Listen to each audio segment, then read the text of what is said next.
s'appelle Effets spéciaux, 2 siècles d'histoire, qui présente toute l'histoire des effets spéciaux, les trucages avant l'invention du cinéma, les trucages de l'histoire du cinéma sur 200 pages, puis il y a aussi un chapitre consacré au cinéma d'animation, au maquillage et aux effets spéciaux des séries télé, et aussi aux effets spéciaux des parcs, qui eux utilisent des techniques industrielles pour pouvoir fonctionner 365 jours par an et 10 heures par jour. Ce qui m'a poussé à écrire ce livre, c'est que quand j'avais 7 ans, j'ai vu un extrait d'un film dans une vieille émission pour les enfants qui s'appelait La séquence du jeune spectateur, et elle montrait un extrait d'un film qui s'appelait Jason et les Argonautes, dans lequel une statue géante poursuivait des marins sur une plage. Et ça a été un tel choc visuel que j'ai eu envie de savoir comment c'était fait. Et depuis, j'ai continué à poser cette question.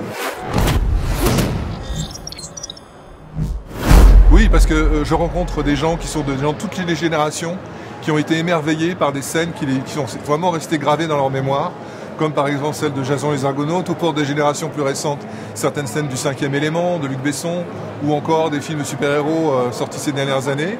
Et ils savent que tout ça, c'est le fruit du travail des artistes.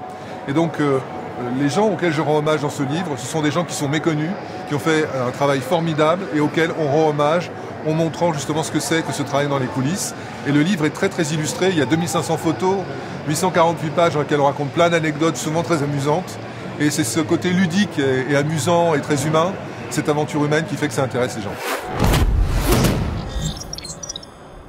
Comme je vous l'ai dit, il y a un chapitre entier consacré au maquillage, plus de 120 pages. Donc si on s'intéresse au maquillage dans le livre, on a toutes les informations qu'il faut, puisque les interviews par exemple de Dick Smith, qui est un des grands noms du maquillage, qui a inventé tout un tas de techniques, de Rick Baker, de Stan Winston, qui a fait Jurassic Park, Terminator, etc. Tous ces films de légende. Et ce sont des films cultes, donc des films cultes que tout le monde connaît, que tout le monde aime. Donc dans chacune des disciplines, il y a des références qui sont des cultures qui viennent de la culture populaire et qui sont connues par des gens pratiquement de 7 à 77 ans. Alors un festival consacré aux effets spéciaux ou des écoles de cinéma comme l'ACFA, sont des fenêtres ouvertes sur la créativité et sur l'imaginaire, et c'est toujours une très bonne chose.